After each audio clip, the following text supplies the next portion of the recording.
Good morning everyone. सर्वांना या दिवशी या सेशनला आल्याबद्दल भरपूर थँक्यू. आणि आजचं सेशन आपण करिअर गायडन्सचं आपलं 8वं सेशन आहे. आजचा टॉपिक आहे फिजिओथेरपी आणि आजचे आपले स्पीकर आहेत दिव्या बिजूर मॅडम, ज्यांचं बरेच वर्ष म्हणजे जवळजवळ 15 वर्ष त्या स्वतःचा फिजिओथेरपीचा व्यवसाय करतायत. तर सुरू करायच्या आधी मी स्नेहांकित हेल्पलाईन बद्दल थोडी माहिती देऊ इच्छित आहे. जसं सगळ्यांना माहिती आहे, स्नेहांकित हेल्पलाईन ही एक मुंबई बेस्ड NGO आहे. We work for the upliftment and education of the blind youth. आमचे projects include audio books, braille books, home management, organizing online and offline computer classes, residential camps and teaching softwares like Tally with the use of जॉस screen reader. आता आजच्या मुख्य अतिथी दिव्या मॅडमकडे वळत त्यांचा CV मी बघितला आणि त्यातलं काय घेऊ काय वगळू असा मला प्रश्न पडला. कारण अष्टपैलू व्यक्तिमत्व म्हणतात ना, ऑलराऊंडर, तशा तऱ्हेचं त्यांचं व्यक्तिमत्व आहे. शाळेतही टॉपला. फिजिओथेरपी त्यांनी नॅशनल इन्स्टिट्यूट ऑफ ब्लाइंड मधून केलं. त्यानंतर मणिपाल सिक्कम युनिव्हर्सिटी मधून त्यांनी बॅचलर्स घेतलेलं आहे. शिवाय ऑस्ट्रेलिया आणि UKच्या युनिव्हर्सिटीज मधून त्यांनी कोर्सेस केलेले आहेत. या व्यतिरिक्त त्या सन 2010 पासून स्वतःचे 2 क्लिनिक चालवत आहेत. लॉकडाऊनच्या वेळेलाही त्यांचे चालू होते विथ ऑल प्रिकॉशन्स. आणि अमृत महोत्सवाच्या निमित्ताने त्यांनी फ्री कॅम्प्स पण केलेले आहेत. या व्यतिरिक्त त्या व्हिज्युअली चॅलेंज्ड फिजिओथेरपिस्ट असोसिएशनच्या जनरल सेक्रेटरी आहेत. आणि त्यांच्या अवॉर्ड्सची यादी बघायची तर ती अख्खं सेशनच जाईल ते सांगताना. त्यातल्या मी मुख्य 2-3च निवडलेले आहेत. त्यांना नॅबचं नीलम कांगा अवॉर्ड मिळालेलं आहे. रोटरी क्लब ऑफ मुलुंड आणि भिवंडीनी त्यांना फेलिसिटेट केलेलं आहे. त्यांनी स्वतःचा एक अल्बमही रिलीज केलेला आणि काही मराठी मूव्हीज मध्येही त्यांना गाण्याची संधी मिळालेली आहे. त्या ऑल इंडिया रेडिओ आणि दूरदर्शनवरही मुलाखतीत आणि कॉन्टेस्टमध्ये त्यांनी भाग घेतलेला आहे. तर नाव madam, the floor is yours. Thank you Sameer for such a sweet introduction आणि सर्वांना नमस्कार. फिजिओथेरपी आजकाल बऱ्याच लोकांना माहिती असते. 20-25 वर्षांपूर्वी तितका अवेअरनेस नव्हता अबाउट फिजिओथेरपी काय असतं. सर्वांना असं वाटायचं की फिजिओथेरपिस्ट म्हणजे मालिशवाले असतात. पण आता ह्याच्याबद्दल खूप अवेअरनेस निर्माण झालेला आहे. तर फिजिओ किंवा फिजिकल म्हणजे एक शारीरिक, जे आपण म्हणतो शारीरिक किंवा भौतिक. थेरपी म्हणजे ट्रीटमेंट किंवा इलाज. सो ह्याचे जे कोर्सेस असतात, तर मेनली सर्टिफिकेट कोर्स जो होता national association for the blind मुंबईचा, तो आता डिप्लोमा कोर्स झालेला आहे. तो 2 वर्षाचा कोर्स असतो आणि तो आपल्याला SSC नंतर म्हणजे 10वी नंतर सुद्धा जॉईन करता येतो. मी ॲक्च्युली तसंच केलं होतं आणि इनफॅक्ट आजचा दिवस खूप मेमोरेबल आहे माझ्यासाठी, कारण आजच मी तिथे जॉईन झाली होते. आजच माझा पहिला दिवस होता इन 2002. या quiet a long time back. पण म्हणूनच आज मला खूप आनंद होतोय इथे तुम्ही मला आमंत्रित केलं to share whatever little knowledge I have about this field.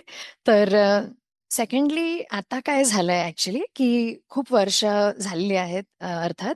त्यामुळे लॉज सुद्धा चेंज होतात.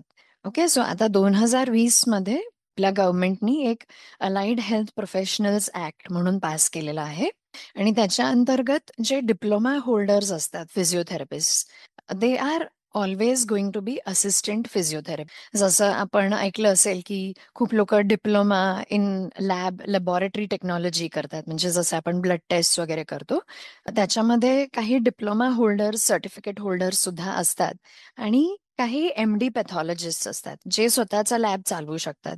तर जे डिप्लोमा होल्डर्स असतात ते फक्त असिस्टंट, म्हणजे ते कोणाच्या अंडर काम करू शकतात किंवा ते बॅचलर्सना हायर करू शकतात, असं आता झालेलं आहे. त्याच्यामुळे माझ्या मते ज्यांना फिजिओथेरपीची इंडिपेंडेंट प्रॅक्टिस करायची आहे त्यांनी बॅचलर्सचा कोर्स हा केलाच पाहिजे, जे मेनस्ट्रीम, जे सर्व डोळस व्यक्ती जो कोर्स करतात. अर्थात आजकाल डोळस लोक सुद्धा डिप्लोमा करतात बरं का. म्हणजे आधी जेव्हा मी करत होते तेव्हा it was limited only to visually impaired people. पण आता असे डिप्लोमा कोर्सेस सुरू झालेले आहेत जे महाराष्ट्र व्होकेशनल बोर्ड किंवा म्हणजे they are not recognised by Maharashtra university of health sciences, पण महाराष्ट्र व्होकेशनल बोर्ड वगैरे असे जे सब बोर्ड्स असतात गव्हर्नमेंटचे, त्यांनी रेकग्नाइज केलेले असे काही कोर्सेस रन होत आहेत आजकाल. तर म्हणून मी 2 वर्षाचा हा डिप्लोमा केला. त्यावेळेस तो सर्टिफिकेट होता. नाव it is a diploma. But I wanted to do a bachelor's in physiotherapy, जसं इतर डोळस लोक करतात. माझ्या आधी एक डॉक्टर कपूर म्हणून आहेत, त्या लखनौला प्रॅक्टिस करतात. त्यांनी फिजिओथेरपीला ऍडमिशन घेतल्यानंतर त्यांची विजन ऍक्च्युली कमी कमी होत गेली आणि मग by the time she complete the course she was a low vision. तर त्यांना पण मी भेटून आली. पण माझ्या फिजिओथेरपीच्या प्रवासाची सुरुवात सुद्धा एका करिअर गायडन्स सेमिनार मधूनच झाली होती. NABनी म्हणजे नॅशनल असोसिएशन फॉर द ब्लाइंडनी एक करिअर गायडन्स सेमिनार इंट्रोड्यूस केला होता. त्यात एक सर होते फिजिओथेरपिस्ट, खूप सिनियर होते. आता ही इज नो मोर. ते बोरिवलीला प्रॅक्टिस करायचे मुंबईला. आणि त्यांनी आम्हाला समजावलं की फिजिओथेरपी ते कसं इंडिपेंडेंटली प्रॅक्टिस करतात. आणि त्यानंतर मला खूप प्रेरणा मिळाली. अर्थात माझ्या आजींना लकवा झाला होता आणि त्यांना सुद्धा एक फिजिओथेरपिस्ट ट्रीट करायला यायचे. त्यामुळे तेव्हापासूनच, लहानपणापासूनच मला त्याचं महत्त्व थोडं थोडं उमजत होतं ऍक्च्युली, की पुनर्वसनासाठी, जे आपण रिहॅबिलिटेशन म्हणतो, त्याच्यासाठी फिजिओथेरपी किती महत्वाचं आहे.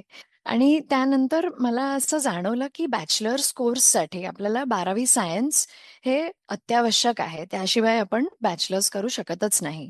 म्हणून त्यानंतर आय वॉज ऑलरेडी 10+2, त्याच्यामुळे मी 12वी सायन्स केलं ऍक्च्युली फ्रॉम मेन स्ट्रीम. आणि नंतर I started looking out for options, की आपल्याला कुठे ऍडमिशन मिळू शकतं. तेव्हा CET जे होतं ते द्यावं लागायचं फॉर महाराष्ट्र युनिव्हर्सिटीज. पण सगळ्या युनिव्हर्सिटीजसाठी तसं नव्हतं. कर्नाटकचं PMT होतं. पण माझं जे युनिव्हर्सिटी होतं that was governed by 2 states, Sikkim and Manipal. त्याच्यामुळे they readily give me admission on my 12th science marks and I got admission there on merit. मग तिथे 4.5 वर्ष केल्याच्या नंतर I did certification in manual therapy म्हणतात त्याला. That is a super specialization in physiotherapy. तर physiotherapy म्हणजे जसं मी म्हणत होते की फिजिकल ट्रीटमेंट्स, तर त्याच्यामध्ये एक्सरसाइजेस येतातच. पण त्याशिवाय काही असे टेक्निक्स असतात जे फिजिओथेरपिस्ट स्वतःहून करतात ऑन पेशंट्स, त्यांच्या जॉईंट मुवमेंट्स वगैरे वाढवण्यासाठी. प्लस काही मशीन्स असतात ज्या पर्सनल प्रेफरन्स प्रमाणे प्रत्येक फिजिओ यूज करतो किंवा करत नाही. It depends. जसं आपण वेगवेगळ्या डॉक्टर्सकडे गेलो की ते आपल्याला वेगवेगळ्या गोळ्या लिहून देतात. दुखणं एकच असतं किंवा त्रास समजा एकच जरी असला, तरी प्रत्येक डॉक्टरचा एक वेगळा एक त्याच्यावर दृष्टिकोन असतो, की नाही आपण असं ट्रीट केलं पाहिजे. तसंच फिजिओथेरपीमध्ये सुद्धा आहे. वेगवेगळे मशीन्स सुद्धा असतात जे आम्हाला ऑपरेट करावे लागतात. म्हणूनच म्हणजे माझ्या बाबतीत तरी मला हा जो कोर्स मी आधी केला, जिथे फक्त दृष्टिबाधित लोकांना शिकवलं जायचं, त्याचा मला फार उपयोग झाला माझा बॅचलर्स करताना. कारण बॅचलर्स मी करताना टोटली ब्लाइंड व्यक्तींनी कधीच बॅचलर्ससाठी ऍडमिशन घेतली नव्हती. माझ्या आधी डॉक्टर सलमान शेख म्हणून आहेत, तेच माझे मेंटर सुद्धा आहेत. आणि माझ्या नंतर डॉक्टर कृतिका पुरोहित म्हणून आहे. CET तिने आधी दिली and then she got admission in to KM hospital, जी एक XRCVC म्हणून संस्था आहे मुंबईला. त्यांचा खूप मोठा सिंहाचा वाटा होता ऍक्च्युली ह्याच्यामध्ये, कारण कोर्ट केस वगैरे करावी लागली होती. मी आणि सलमान सर सुद्धा गेलो होतो तेव्हा त्यांच्याशी डिस्कस करायला. बिकॉज काही फिजिओथेरपिस्ट ह्या गोष्टीला ऑब्जेक्ट करत होते. They didn't want her to take admission in to mainstream, असं झालं होतं. आताचा सिनेरिओ मी तुम्हाला सांगते. आता ऍक्च्युली असं आहे की आपल्याला नीट एक्झाम द्यावी लागते आणि नीट एक्झामसाठी XRCVC आपल्याला खूप सपोर्ट करते. म्हणून मी ऍक्च्युली आता खूप उत्तेजन देईन की नीटची एक्झाम तुम्ही द्या. कदाचित एखाद वेळेस आपण म्हणजे एक जर तुम्हाला असं वाटतं की थोडंसं फाउंडेशनल कन्सेप्ट तुम्हाला हवे आहेत, तर तुम्ही जरूर सर्टिफिकेशन कोर्स NABचा करू शकता. पण मला असं वाटतं की जर लॉंग टर्ममध्ये आपल्याला बॅचलर्सच करायचं आहे, तर बॅचलर्सला ऍडमिशन घेणं जास्त ऍडवायझेबल आहे असं मला वाटतं. थोडं चॅलेंजिंग होतं ते, कारण बाकी सगळे लोक सायटेड असतात त्याच्यामुळे. पण आता कसं झालं ऍक्च्युली की माझं सुद्धा शालेय शिक्षण इंटिग्रेटेड एज्युकेशन मध्येच झालं. म्हणजे माझे बाकी सर्व मित्रमैत्रिणी डोळस होते.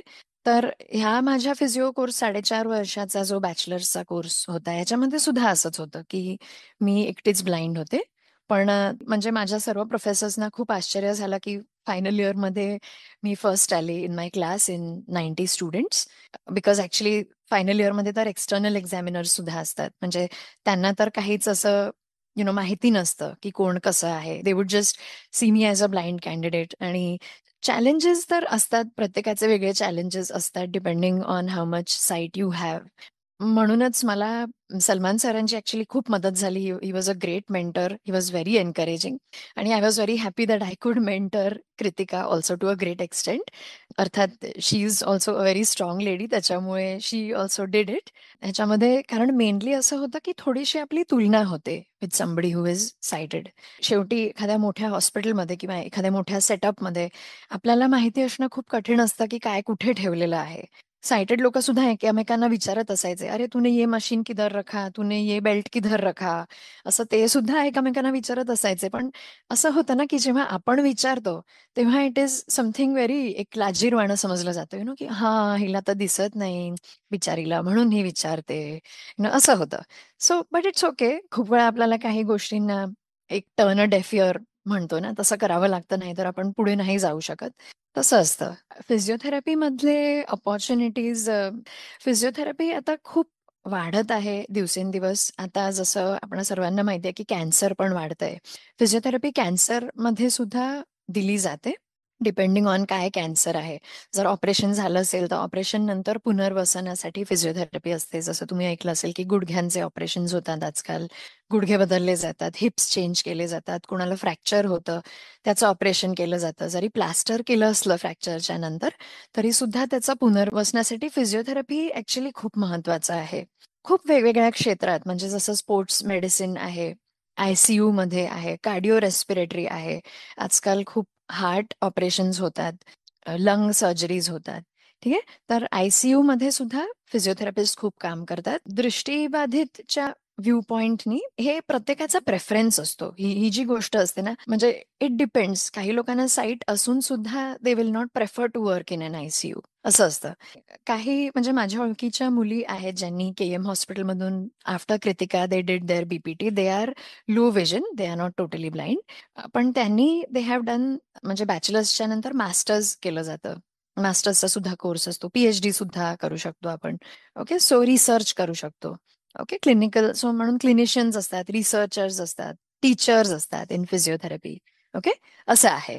म्हणूनच ह्याच्यामध्ये वेगवेगळे अपॉर्च्युनिटीज असतात. प्लस प्रेग्नन्सीच्या वेळेस फिजिओथेरपीचे एक्सरसाइजेस असतात.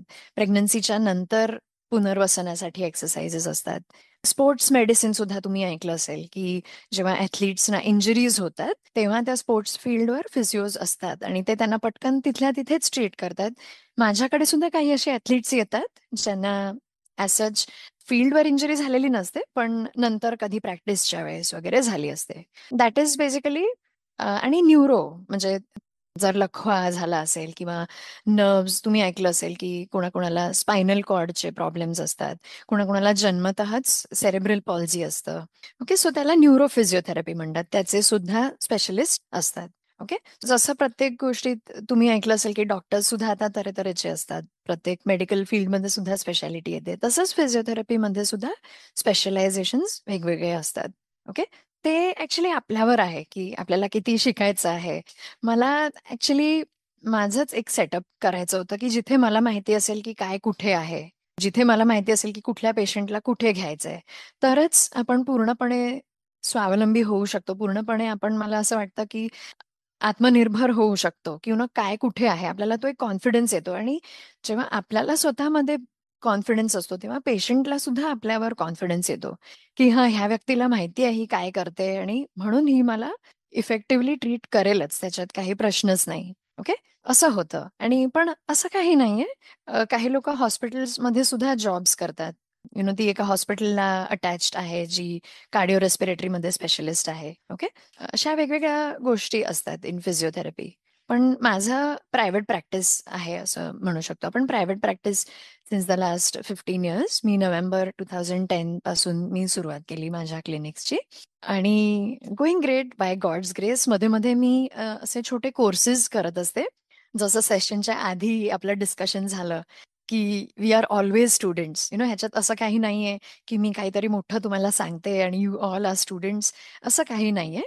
We all are lifelong students. त्याच्यामुळे मलाही माझं जे ज्ञान आहे ते वाढवायला खूप आवडतं आणि प्रत्येक क्षेत्रात आजकाल खूप संशोधन होतं आणि फिजिओथेरपी ह्याला एक एक्सेप्शन नाहीये. फिजिओथेरपीमध्ये सुद्धा खूप रिसर्च होत राहतं नवीन-नवीन आणि म्हणूनच नवीन कोर्सेस कंडक्ट केले जातात.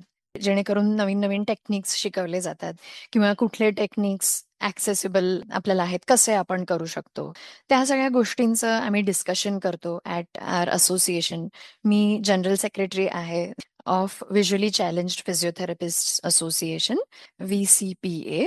सो आमच्या असोसिएशनमध्ये सगळे फिजिओज आहेत. काही लोकांनी बॅचलर्स केलेलं आहे, काही लोकांनी डिप्लोमा केलेला आहे एन-ई-बीचा.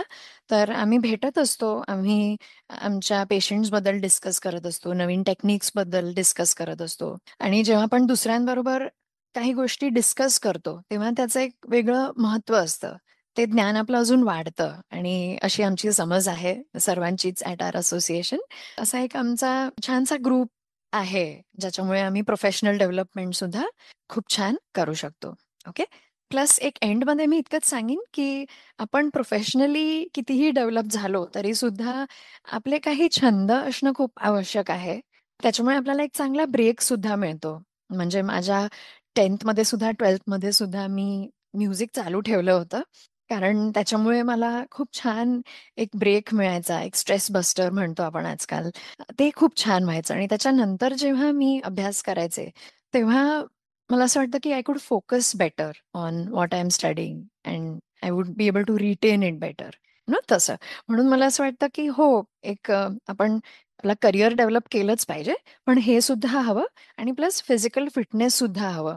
मी फिजिओ आहे. मी सर्वांना सांगते रोज, की तुम्ही रोज एक्सरसाइज केलं पाहिजे. पण मी सुद्धा करते आणि मला असं वाटतं, की सगळ्यांनी any form of exercise yoga आहे, वॉक आहे, एरोबिक्स आहे, आपल्या पसंतीप्रमाणे पण काही ना काहीतरी एक्सरसाइज एक at least 5-6 days a week and half an hour to 45 minutes a day आपल्या चांगल्या स्वास्थ्यासाठी आपण एक्सरसाइज करत राहिलंच पाहिजे आपल्या डॉक्टरच्या रेकमेंडेशन प्रमाणे. ओके. ही आम्हाला माहिती दिल्याबद्दल. पण एक प्रश्न असा येतो की जेव्हा जेव्हा लोक फिजिओथेरपीच्या ऍडमिशनला जातात तेव्हा दोन कोर्सेस दिसतात, एक फिजिओथेरपी आणि एक ऑक्युपेशनल थेरपी. तर या दोघांमध्ये फरक काय आहे? बरोबर. That's a very good question. Physiotherapy म्हणजे जर एखाद्याचा काही प्रॉब्लेम असेल, तर त्या व्यक्तीला त्या प्रॉब्लेममधून बाहेर कसं निघायचं? म्हणजे आता समजा एखाद्याचं ऑपरेशन झालेलं आहे हाताचं, तर परत त्या हातामध्ये तितका लवचिकपणा आणणं, ते रेंज आणणं, ती मूव्हमेंट आणणं, मसल्समध्ये ताकद आणणं किंवा कोणाला जर पायाचं असेल, तर अगेन पायाचं सुद्धा तसंच असतं. पण पायामध्ये थोड्या ॲडिशनल गोष्टी असतात, जसं चालणं, स्टेप्स चढणं, उतरणं आणि depends on that person's age also. एजप्रमाणे त्यांचं काम काय आहे, ओके. जेव्हा कामाची गोष्ट येते, तेव्हा ऑक्युपेशनल थेरपीचा तिकडे खूप मोठा योगदान असतो. त्याला मराठीत व्यावसायिक थेरपी म्हणतात. एखाद्याला व्यवसाय परत करता यावा म्हणून काय-काय बदल करावे लागतील, that ideally an occupational therapist has to see. Plus आता समजा कोणाचा हाताचा त्रास असेल आणि कोइन्सिडेंटली त्यांच्या व्यवसायामध्ये त्यांना त्यांच्या हाताचा वापर खूप करावा लागतो. तर occupational therapist would have to see की what modifications he will have to do so that that person is able to use the hand again. किंवा जर टायपिंग करायला त्रास होतोय, तर काय मॉडिफिकेशन्स करता येईल? टेक्निकली सुद्धा जग खूप पुढे गेलेलं आहे. जसं रोबोटिक्सनी सुद्धा एखाद्याचं पुनर्वसन केलं जातं. म्हणजे that is very hi tech.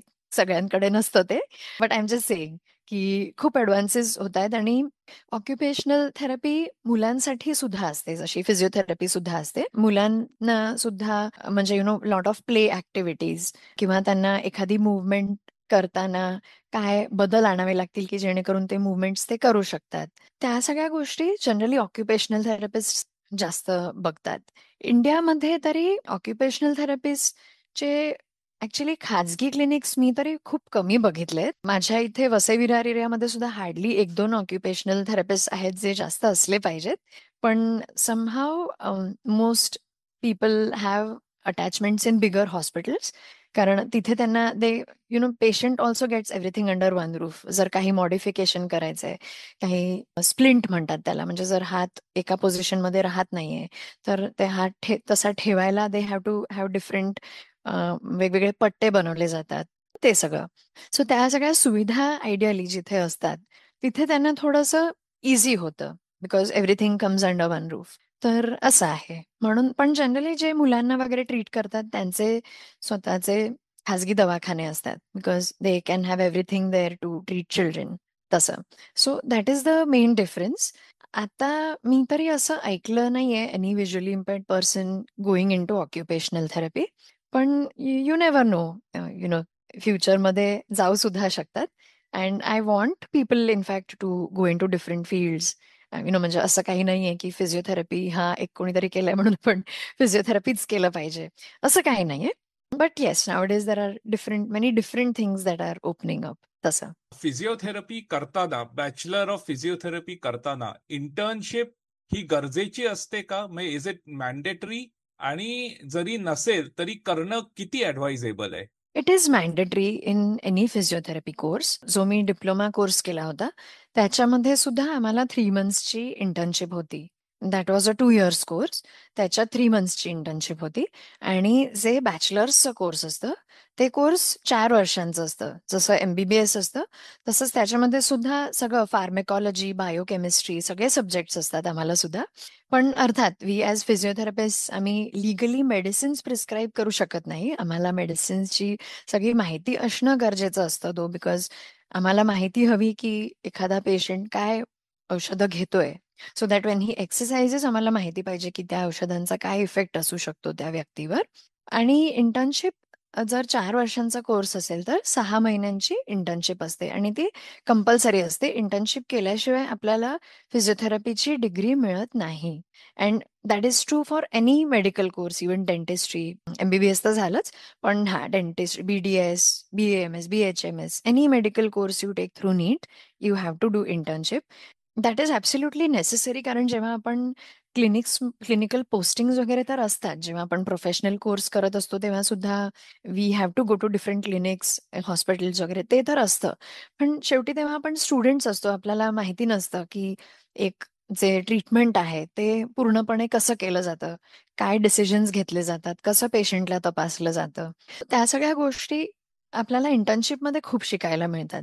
Specially पेशंटशी कसं बोलायचं, पेशंट्सना कसं शिकवायचं. कारण ॲक्चुअली शिकवणं सुद्धा एक कला आहे. आपण शिकतो, पण दुसऱ्याला जेव्हा शिकवायचं असतं, तेव्हा वेगवेगळ्या तऱ्हेने त्यांना कसं समजवायचं, त्या गोष्टी खूप महत्त्वाच्या असतात आणि ते वेगळी व्यक्ती वेगवेगळ्या तऱ्हेने करते. त्याच्यामुळे आणि आय वॉज व्हेरी फॉर्च्युनेट की I could go to different hospitals for internship. त्याच्यामुळे काय होतं की एक गव्हर्नमेंट हॉस्पिटलमध्ये काय वातावरण असतं, कॉर्पोरेटमध्ये काय असतं, how is their culture, how is a trust hospital, त्या सगळ्या गोष्टींचा आपल्याला खूप अनुभव मिळतो. आणि त्यानंतर मी 1 वर्ष काम केलं होतं विथ सलमान सर, आणि इथे वसई नायगावला सुद्धा काम केलं होतं. त्यामुळे आपल्याला एक ॲक्चुअल क्लिनिकचं वर्किंग पाहायला मिळतं की कसं डिसिजन मेकिंग केलं जातं. कारण शेवटी क्लिनिकमध्ये आपण एकटेच डिसिजन मेकर्स असतो. जेव्हा आपण इंटर्नशिप करत असतो तेव्हा आपण आपल्या जो क्लिनिकल सुपरवायझर असतो किंवा जे मेन तिथे फिजिओ असतात, हेड ऑफ द डिपार्टमेंट असतात, त्यांच्या अंडर आपण पेशंट्सना ट्रीट करत असतो. सो क्लिनिकमध्ये किंवा जेव्हा आपण एखाद्या हॉस्पिटलमध्ये काम करत असतो तेव्हा आपल्यालाच पेशंटशी डील करायचं असतं. सो म्हणून ह्या गोष्टी खूप महत्त्वाच्या असतात. म्हणजे इंटर्नशिप करून सुद्धा I would say that minimum 2-3 months तरी. आणि मेडिकल फील्डचं कसं आहे ना, that we are dealing with a human body after all.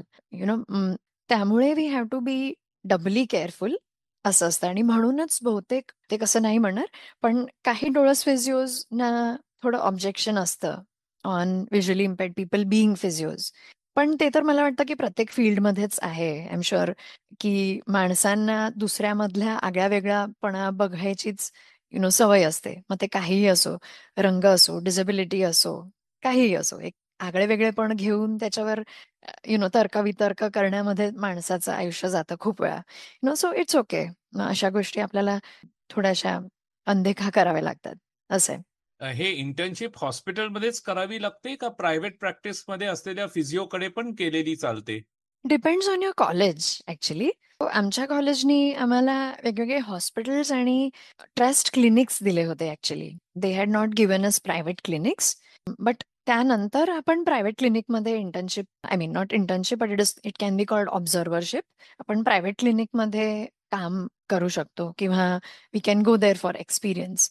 But generally private clinics and even colleges won't allow you to do internship in private clinics because त्याचं certificate नंतर issue होतं, internship certificate, आणि त्याच्यात लिहिलं जातं की wear all you have done your internship. Plus the college also has to receive every students kind of attendance की from every hospital, की ह्यांनी किती इंटर्नशिप अटेंड केली, असं असतं. आता तुम्ही म्हणालात तसं कॉलेजनी तुम्हाला हॉस्पिटल्स आणि ट्रस्ट क्लिनिक्स दिलेले.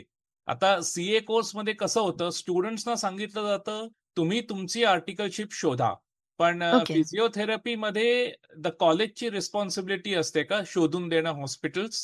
हो, because colleges are affiliated to medical colleges असं असतं. हो, they have affiliations and connections with many hospitals because of their affiliations to the medical hospital असं असतं, आणि म्हणून they can actually manage to do that. Okay. म्हणजे स्टुडंट्सवर responsibility येत नाही की तुम्ही जाऊन शोधा कुठे मिळेल, कुठे नाही मिळेल. नाही, नाही. ओके. तुम्ही म्हणालात की तुम्ही सन 2010 मध्ये स्वतःचं क्लिनिक स्टार्ट केलं. तर त्यानंतर काही असे अनुभव आले का, की जिथे ब्लाइंडनेसमुळे तुमच्यावर प्रश्न उभारला गेला? किंवा पेशंट्सच्या मनात काही असे डाउट्स असतात का, की फिजिओथेरपिस्ट ब्लाइंड आहे, तर त्या पेशंटला ॲट कम्फर्ट कसं ठेवता येतं? म्हणजे एका नवीन फिजिओथेरपिस्टनी समजा क्लिनिक उघडलंय, तर हाऊ बरोबर. Can he put a patient at ease? कारण पेशंटच्या मनात डाऊट असेल, की हा ब्लाइंड आहे, तर हा कसं करेल? बरोबर. खूप छान प्रश्न विचारलाय तुम्ही. फिजिओथेरपीमध्ये ना, किंवा इन एनी मेडिकल फील्ड, एक खूप महत्वाचा भाग असतो which is called history taking. So जेव्हा पेशंट येतो प्रथमतः तुमच्याकडे, तर तुम्ही एकदम त्यांना तपासायला लागत नाही. तुम्ही त्यांच्याबरोबर बसता, तुम्ही ऐकता की त्यांचा नक्की काय त्रास आहे, त्यांना काय प्रॉब्लेम होतोय, कधी त्रास होतो, कधीपासून होतो वगैरे, असे खूप प्रश्न असतात जे पेशंट्सशी ॲक्च्युअली बोलून आपण डिसाईड करतो की हां, या पेशंटला नक्की काय त्रास आहे.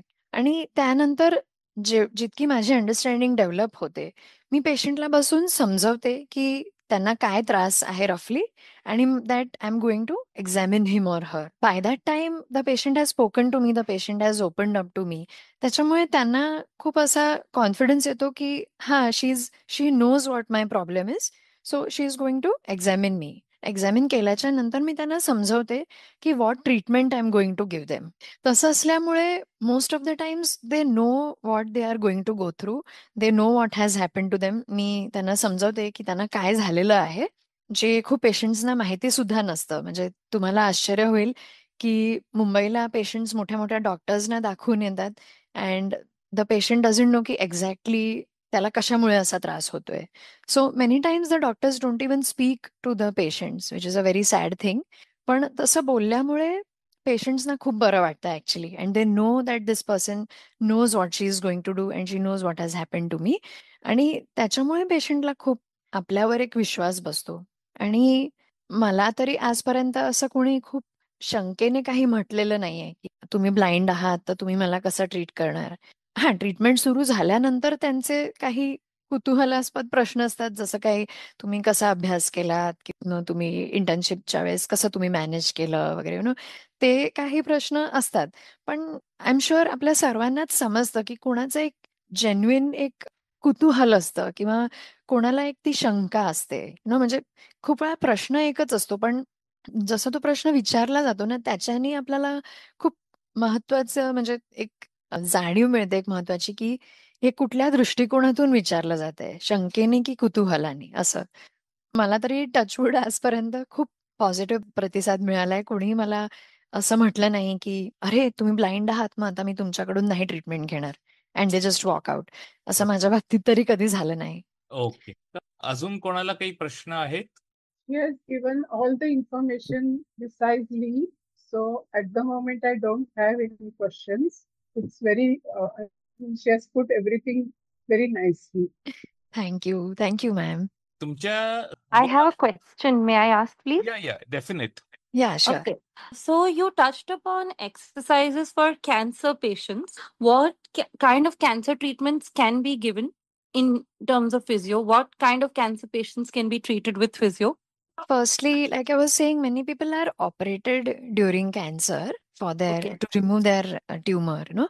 So depending on what surgery that person has gone through and what problems that person is facing, physiotherapy can be given even for general weakness, or it can be given for, say, you know, some people have their breast removed. They go through something called as lymphedema. So their hand, the whole hand only actually gets swollen, or there's swelling in there. So that is called lymphedema. Okay. Physiotherapy is given to drain that fluid to reduce the swelling. And then the person is taught about how that he or she, like mostly they are females, but yeah, they can be males also, how they can do it in the long term. So, and many people go through side effects of radiations or chemotherapy. So their nerves get damaged. So they get a lot of pain. So physiotherapy is involved in a lot of pain management things also. Okay. Yeah, it really depends on what treatment that person has received, you know, because I'm sure you know that there are many diverse ways in which cancers are treated, and there are so many True, types true, of true. cancers also. Yeah, but yes, it's an interesting question because it's and I won't say it's an upcoming thing, but yes, now cancer is actually cropping up a lot, you know. Physiotherapy is needed more and more for that.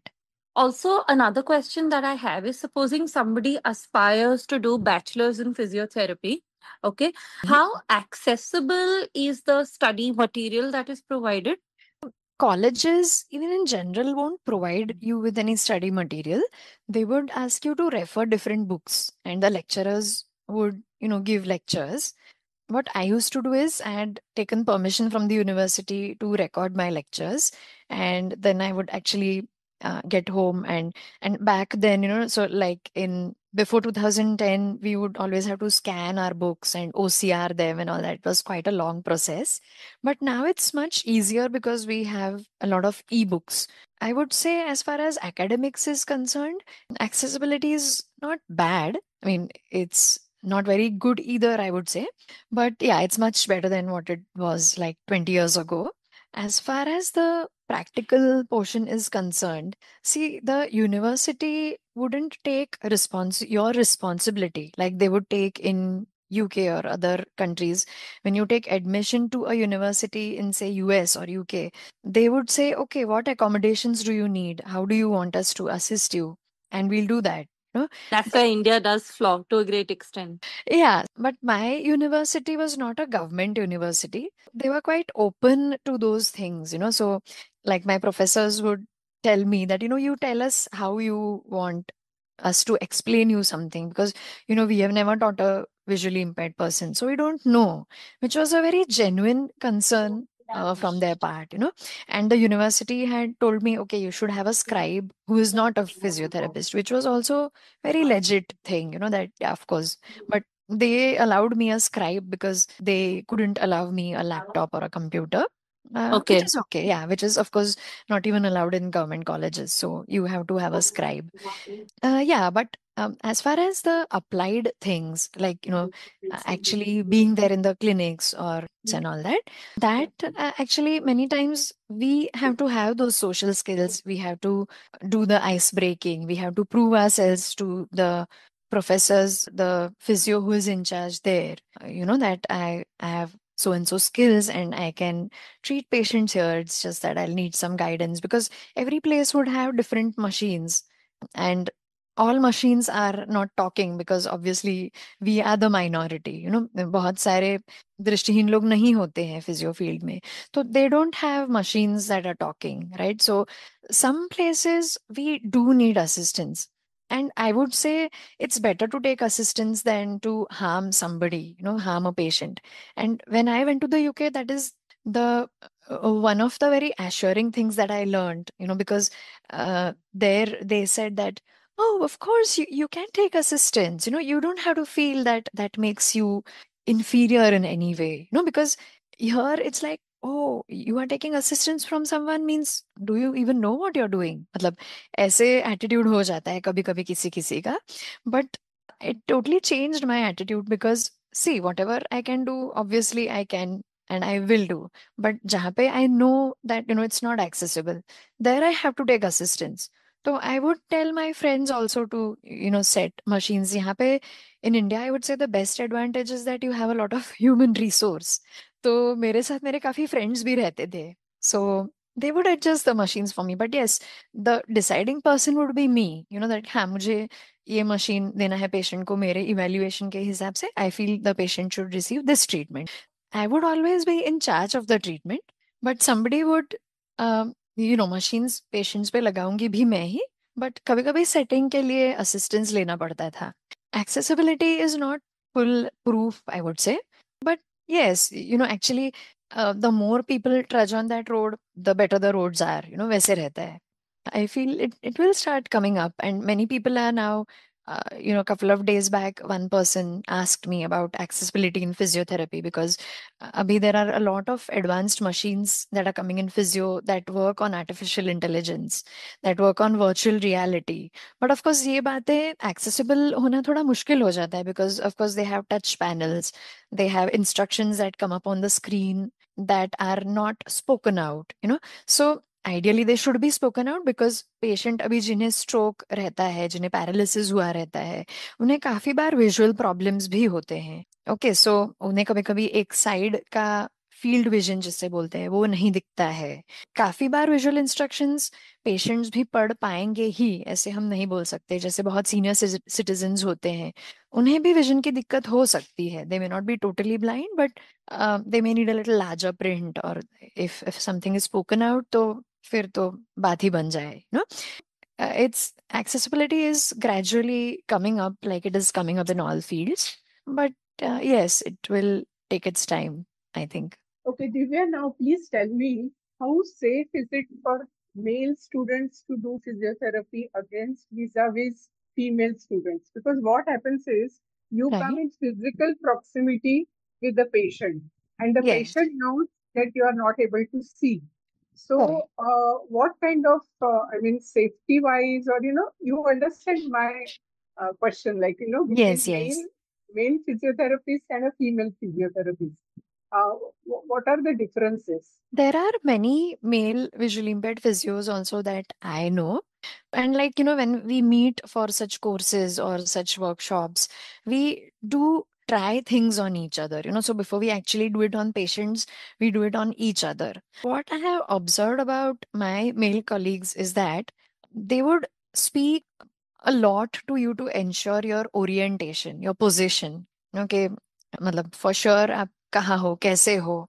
Okay, and only after that they would actually start doing something on you. और जो अपना कोई भी physio का जो touch होता है ना, वो बहुत इम्पोर्टेंट होता है. Ma'am, it's a very good question because like you said, it's such a it's a personal space that somebody comes in contact with. The touch shouldn't be very intimidating also. It shouldn't be very flabby also. वो एक therapeutic feel भी उसमें होना चाहिए. At the same time, ऐसे नहीं लगना चाहिए कि भाई ये मेरा अभी हड्डी तोड़ देगा. No, both ways it's very important.